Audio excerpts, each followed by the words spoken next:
கருப்புசாமி கோயிலுக்கு நீங்க சின்னதா ஒரு உதவியை செய்தாலும் உங்கள் ஆன்மா பிரிந்தாலும் அவன் காப்பாற்றுகின்றான் என்பதை என் தந்தையார் எனக்கு சொன்னார். கருப்புசாமியை தரிசிக்கணும்னா கூட நமக்கு அவனுடைய அனுமதி இருந்தால்தான் அந்த எல்லைக்குள்ள அப்படி காலை எடுத்து வைக்க முடியுங்க, இல்லைன்னா முடியாது. கருப்புசாமியை பத்தி பேசணும்னாலும் சில தடைகள் வந்ததுக்கு பிறகுதான் பேச முடியும். எல்லாரும் கருப்புசாமியை பத்தி பேச முடியாது, ஏன்னா அவன் சிவனுடைய அம்சம். திரு வால்மீகியூர் என்பதுதான் திருவான்மையூராக மாறியது. இன்று இருக்கக்கூடிய திருவான்மையூரிலே வால்மீகி மகரிஷி மனசார வேண்டினாராம், ஐயா சிவபெருமானே, இது வரைக்கும் நான் யாருக்கும் எந்த தீங்கும் செய்யலைன்னா நீயே ஒரு குழந்தையா வந்துடணும்ட்டு. அப்படி வந்த குழந்தை தான் திருநாளிலே கற்பண்ணசாமியாக மாறிவிட்டது. கற்பண்ணசாமி எதிர்பார்ப்பது பக்தியைத்தான். குதிரை வாகனம், கல்கி எதுல வருவார்னா குதிரையில வருவார்னா, அப்ப கற்பண்ணசாமி எதுல வருவார்? குதிரையில் வருவார், கையில் வாளுடன் வருவார், வேலுடன் வருவார். சிவனின் ருத்ர அம்சம். கலியுகத்திலே சனீஸ்வரரால் வரக்கூடிய அனைத்து உபாதைகளையும் நீக்கக்கூடிய தன்மை படைத்தவர் கல்கி என்று சொன்னால் அது கருப்பண்ணசாமி. கருப்பண்ணசாமி என்னை காப்பாத்துன்னு இப்ப கூப்பிட்டு பாருங்களேன், உடனே ஒரு அற்புதம் உங்களுக்காக காத்திருக்கு. இப்ப நீங்க இந்த பேட்டி எடுக்கிறதுக்கு முன்னாடி நான் ஈஜிப்திய மொழியில 5000 வருஷம் முன்னாடி பாடப்பட்ட புக் ஆஃப் டெட்னு சொல்லுவாங்க, அந்த புக்கில் இருக்கிற கருப்பண்ணசாமி பாட்டை போட்டுட்டு தான் இந்த நிகழ்ச்சியை பேசினேன். ஏன்னா சில தடைகள் வந்தது எனக்கு. கருப்பண்ணசாமி வழிபாடு எகிப்தியர்கள் காலத்திலே இருந்திருக்கிறது.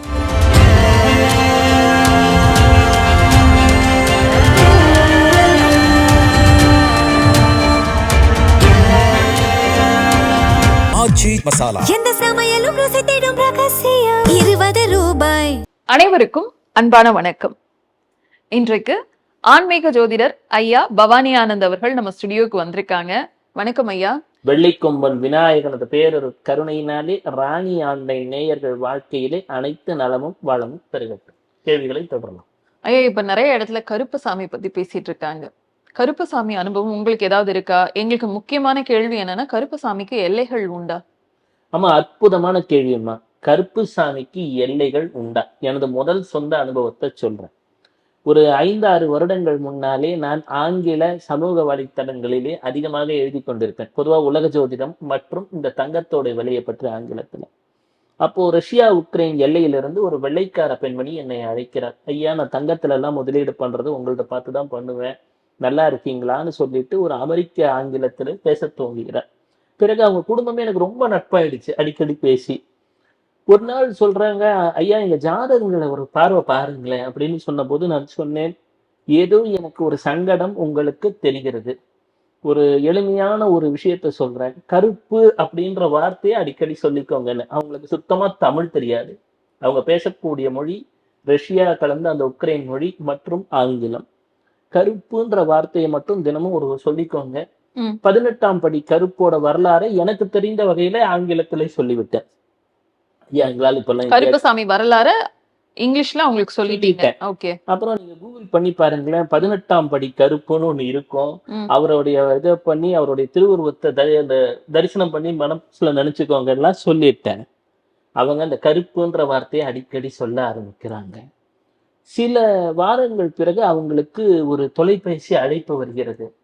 அவங்க பாட்டி ரொமேனியால இருக்காங்க. ஏன் இங்க வந்துட்டு போயிடறேன் ஒரு 3-4 மாசம்னு சொன்னது அவங்களுக்கு தோணுது. எல்லாத்தையும் பேக் பண்ணிட்டு எதுக்கு நம்ம பாட்டி ரொமேனியால கூப்பிட்டாங்கன்னு சொல்லி கிளம்பிட்டாங்க எல்லாம். சில மாதங்களில் இவர்கள் பாட்டி சொல்றாங்க, நான் உன்னை கூப்பிடவே இல்லையே அப்படின்னாங்க. என்ன தொலைபேசி அழைப்பு வந்தது இவங்களுக்கு புரியல. பிறகு சரி எப்படியும் வந்துட்டு இங்கே தங்கிடுவோம்னு தங்கிட்டு இருக்கும் போதுதான் ரஷ்ய உக்ரைன் போர் ஆரம்பித்தது. அவர்கள் இருந்த கிராமம் முற்றிலுமாக பாதிக்கப்பட்டு விட்டது. இன்னைக்கும் நினைச்சு பார்ப்பாங்க, என்னன்னா கருப்புன்ற வார்த்தை அவங்களுக்கு அது மொழி தெரியாது, கருப்புசாமி எங்க இருக்காருன்னு தெரியாது, அவர் என்ன நல்லது செய்வாரு, அவர் என்ன படையல் வைக்கணும்னு தெரியாது. ஒரே ஒரு வார்த்தை கருப்பு அப்படின்னு கூப்பிட்டதுக்கு காப்பாத்திட்டான். அதுதான் 18ஆம் படி கருப்போட சக்தி. அவனுக்கு எல்லை கிடையாது. இப்ப நீங்க கூப்பிட்டு இருக்கீங்க, பார்த்துட்டு இருக்கீங்க, உங்க வாழ்க்கையில ஒரு அற்புதத்தை பண்ணுவான். கருப்புக்கு எல்லை கிடையாது. 2வது, கருப்பு நீதிமானா? நீதிமான் தான். இது ஒரு 40 வருடங்கள் முன்னால் நடந்த உண்மை சம்பவம். நான் வாழ்ந்த கிராமத்துல ஒரு பெண்மணி வயதானவங்க சாலையில சென்றுட்டு இருக்காங்க. அந்த பழைய காலத்து அம்பாஸ்டர் ஒரு வண்டி மோதிட்டு போயிடுச்சு. கால்ல அடிபட்டுருச்சு, இந்த அம்மாவுக்கு யாரும் உதவிக்கு இல்ல. ம். இந்த அம்மா போய் கருப்பசாமி கோயில்ல போய் நீதி கேட்டுருச்சு. கருப்பா இப்படி ஆயிடுச்சேன்ட்டு. ஒரு 4, 5 மாதங்கள் சென்று விட்டன. அந்த காலத்துல என்ன மருத்துவ ட்ரீட்மெண்ட் இருந்திருக்கும்னு தெரியும். ஓரளவுக்கு இருந்தது. ஏதோ ஓரளவு ரெடி ஆயிட்டாங்க. ஒருவர் கண்ணீரோடு வருகிறார். அந்த காலத்துல சில ₹100 சில ₹1000 இப்ப பெரிய ₹1,00,000 விஷயம் பெரிய தான். விஷயம் தான்.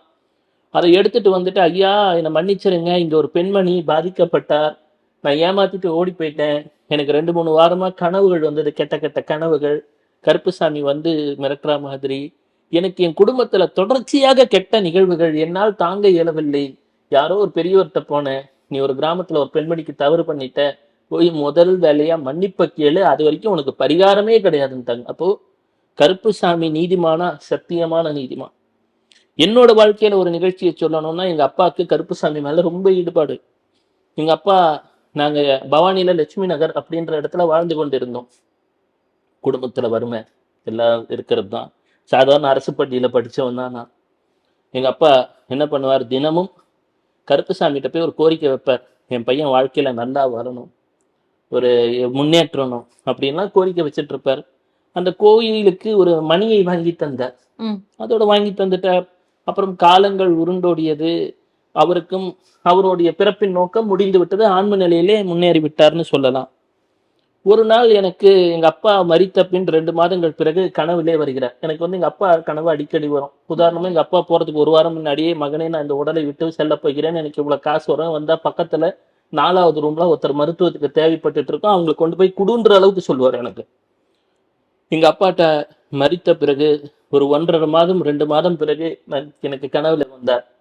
பல விஷயங்களை அறிவுறுத்தி துவங்கினார். இந்த ஜோதிட கலை, இந்த காலத்தை முன்கூட்டியே அறியக்கூடியது, பல விஷயங்கள் எனக்கு அவர் வழியாக தந்து வந்தது. நான் கேட்டேன், அப்பா உனக்கு எப்படி இவ்வளவு பெரிய ஒரு அற்புத ஆற்றல்லாம் இந்த உடலை விட்டு சென்ற பின் வந்தது? அதுக்கு பிறகுதான் எனக்கே பேர் புகழ், இந்த தொலைக்காட்சி எல்லாம்.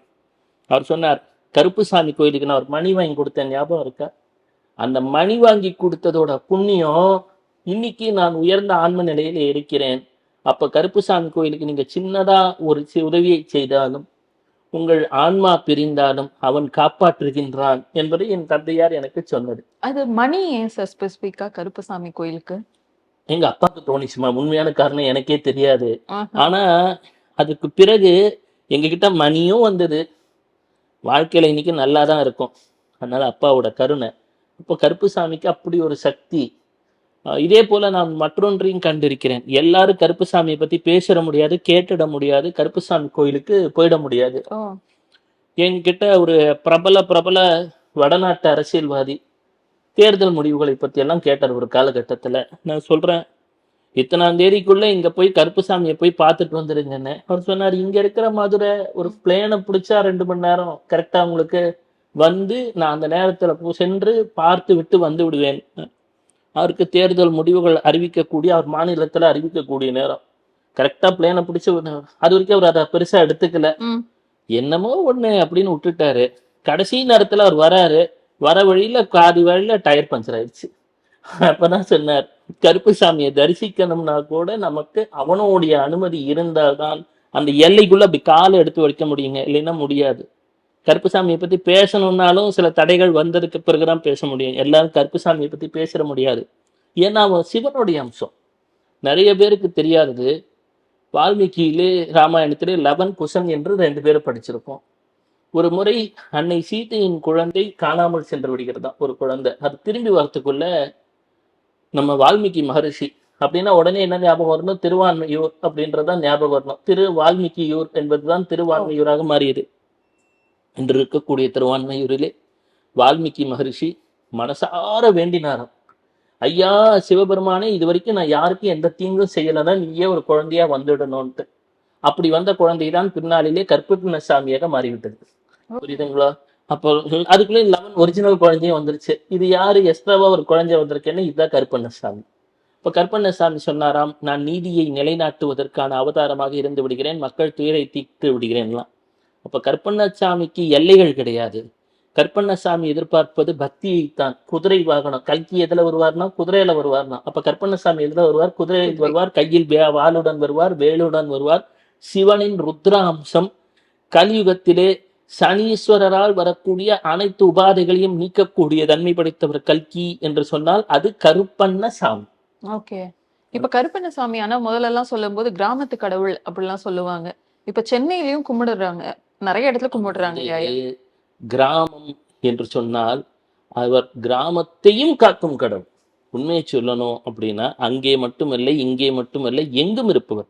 வெளிநாடுகளில் பலருக்கு நான் கருப்பண்ணசாமி வழிபாட்டை ஒரு வழிபாடாக சொல்லி பலரும் அதனால் பயனடைந்திருக்கிறார்கள், பலனடைந்திருக்கிறார்கள். மெயினா வெள்ளைக்காரங்க நிறைய பேர் கருப்பண்ணசாமி கும்பிடுறாங்க இப்போ ஓ! பல வருஷங்களா.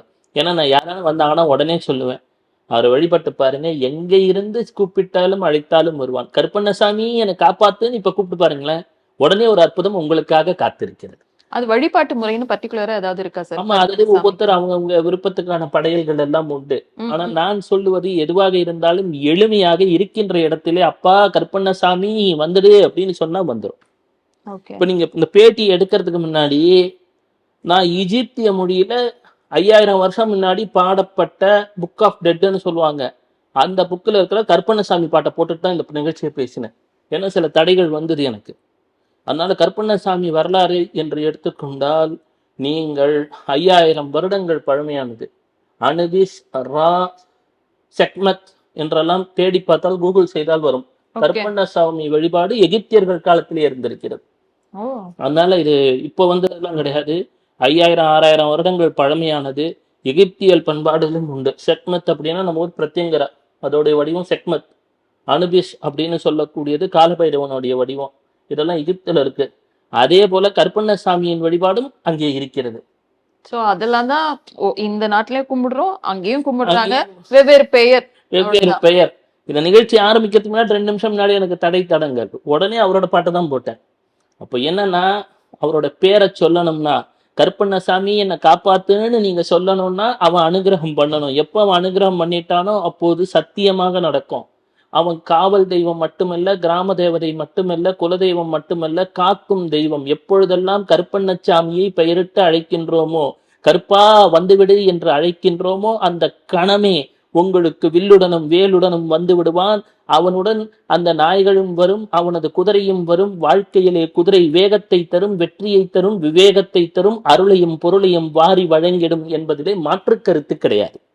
ஓகே, நன்றி ஐயா. நன்றி.